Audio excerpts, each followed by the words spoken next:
Halo Sobat Expectro Club, dimanapun kalian berada. Jadi pada kesempatan kali ini, Min Petro akan membersamai kalian untuk membahas beberapa soal uji kompetensi teknologi laboratorium medik atau TLM di bidang bakteriologi dan hematologi. Tanpa berlama-lama, kita langsung masuk aja ke soal yang pertama. Baik, di soal yang pertama, di sini kita akan membahas tentang bakteriologi. Cara pertama ketika kita menghadapi soal UKOM adalah kita baca terlebih dahulu lead soalnya. Genus bakteri apa yang terdapat dalam sampel tersebut? Kemudian kita baca bagian vignette atau kasusnya untuk menganalisis beberapa kata kunci yang kita butuhkan untuk menjawab soalnya. Nah, di sini kasusnya, kultur bakteri dari sampel darah penderita demam ditanam pada media SSA dan diinkubasi pada suhu 37 derajat Celcius selama 24 jam dan didapatkan koloni bakteri berbentuk bulat, transparan dengan black center. Jika ditanam pada media TSIA, hasilnya adalah demikian. K per A, kemudian gasnya positif, dan H2S-nya juga positif. Nah, dari situ kita diminta untuk mencari kata kunci yang bisa mengarahkan kita menjawab genus bakteri apa sih yang sesuai dengan ciri-ciri yang ada di kasusnya. Kita highlight beberapa kata kuncinya ya. Di sini ada kata black center. Nah, black center ini itu biasanya dihasilkan oleh bakteri hitam. Bakteri hitam. Kemudian di sini juga ada media SSA.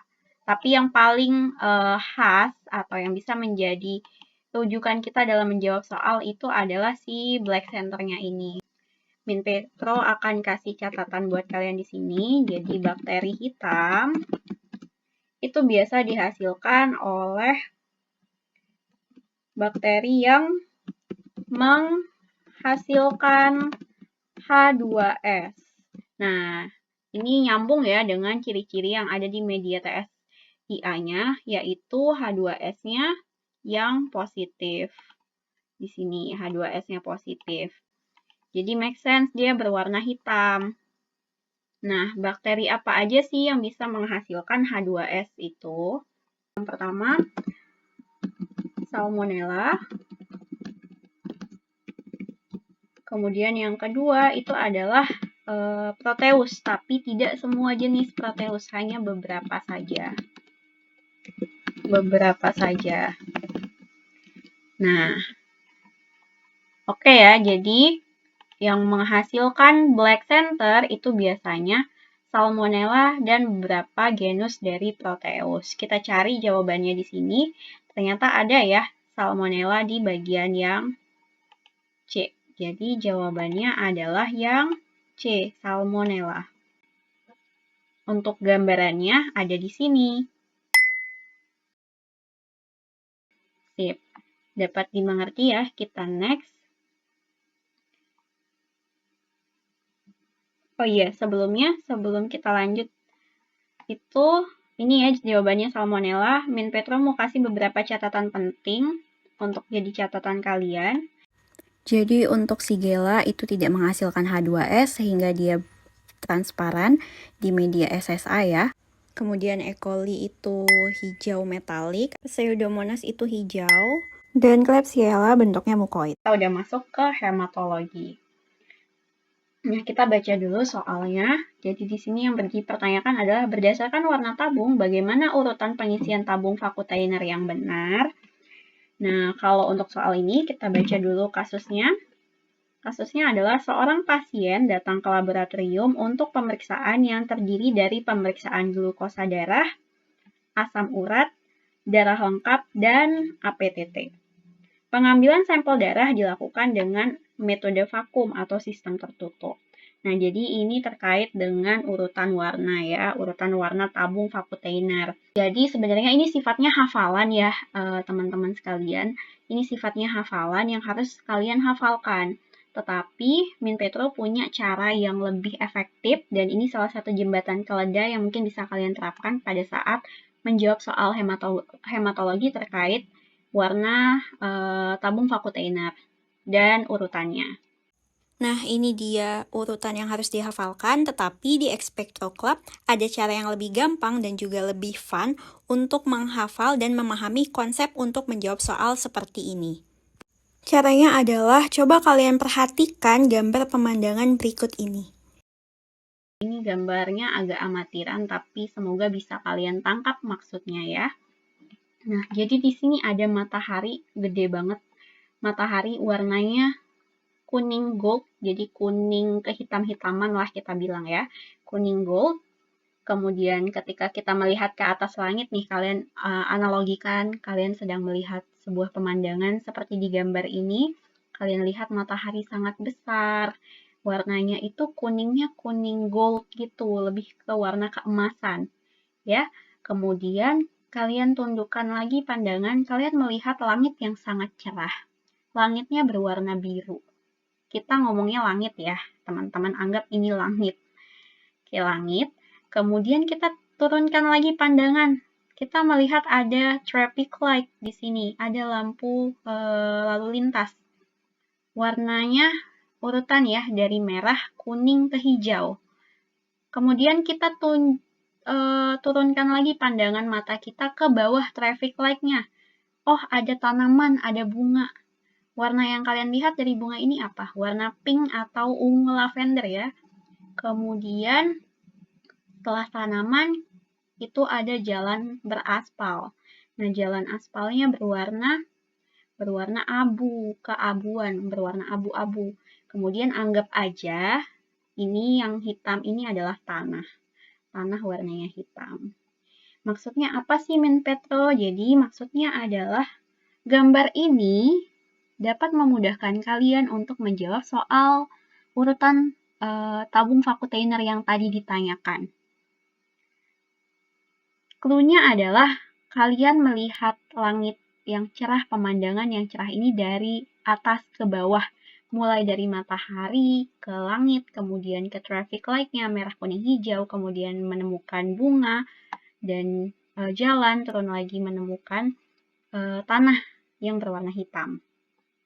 Nah, sebenarnya ini adalah urutan yang tepat untuk urutan sebenarnya dari tabung vakuteiner yang digunakan oleh ATLM ketika mengisi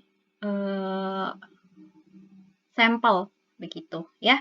Jadi ini adalah blood collection tubes. Ini urutannya dari first sampai last, dari yang pertama sampai terakhir. Urutan pertama adalah di sini untuk kultur ya. Untuk pertama botol biakan kultur. Warnanya tutup kuning hitam, ini gambarnya.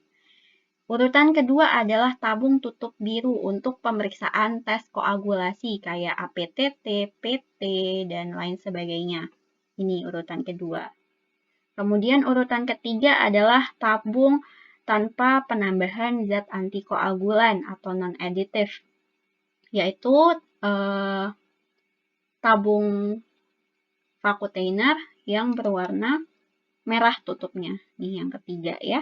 Kemudian yang keempat adalah yang berwarna kuning. Kuning ini isinya SST.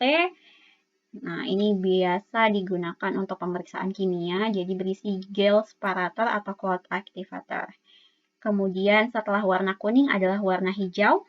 Warna hijau itu ada heparin ya, PST.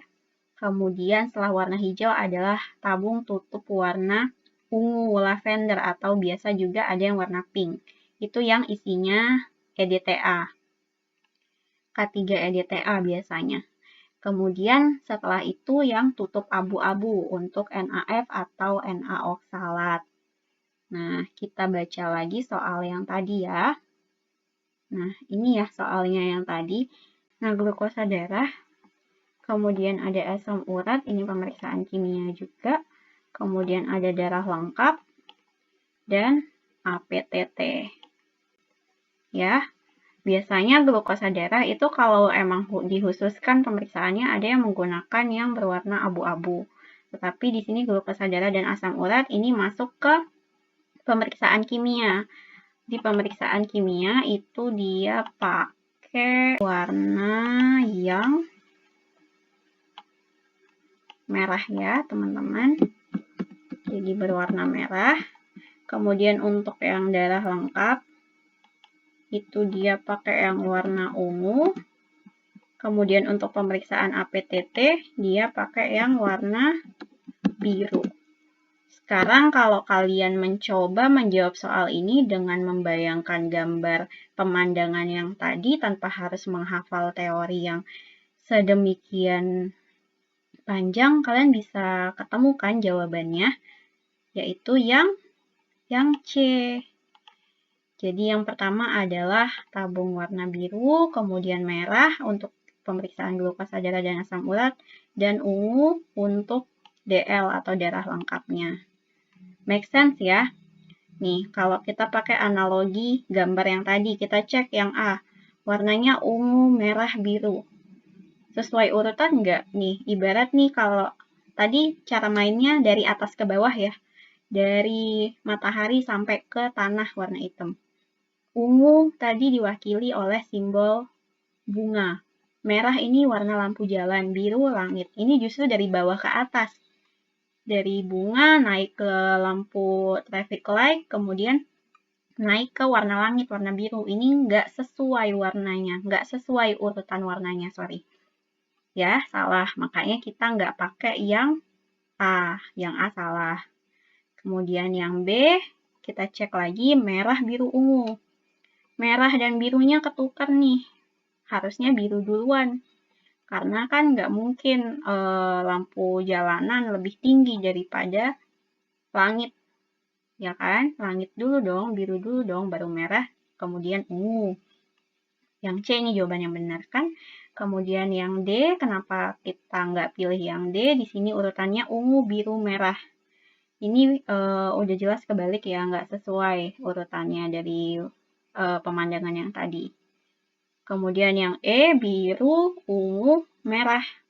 Di sini yang kebaliknya ungu dan merahnya. Harusnya lebih dahulu merah daripada yang ungu. Harusnya kita ketika ngelihat dari atas ke bawah, kita duluan ngelihat lampu merah dulu, baru kita ngelihat bunga di bawahnya yang berwarna ungu. Kayak gitu analoginya. Simple ya. Semoga kalian bisa paham dengan jembatan keledai dari Expecto Club. Oke, kalau sudah paham, kita next ke soal berikutnya. Nah, untuk soal nomor 4, ini Min Petro kasih kalian kesempatan untuk menjawab.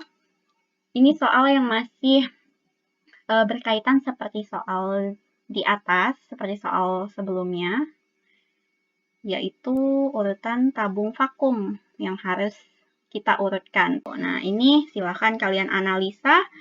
Kalian lihat kata kuncinya, pemeriksaannya apa, kemudian kalian terapkanlah jembatan keledai yang tadi, analogi pemandangan di langit yang cerah gitu deh bahasanya ya.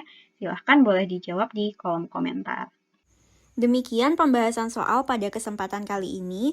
Bagi kalian yang tertarik untuk pembahasan soal yang lebih banyak, kemudian materi, juga tips and trick yang efektif untuk menghadapi UKOM TLM di tahun ini, kalian bisa mengecek description box di bawah karena akan ada informasi mengenai kelas intensif Expecto Club.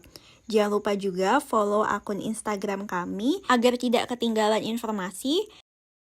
Jangan lupa like video ini, komen, kemudian subscribe agar kalian tidak ketinggalan video-video pembahasan terkait soal-soal uji kompetensi TLM. Sampai berjumpa di kesempatan selanjutnya. Tetap semangat!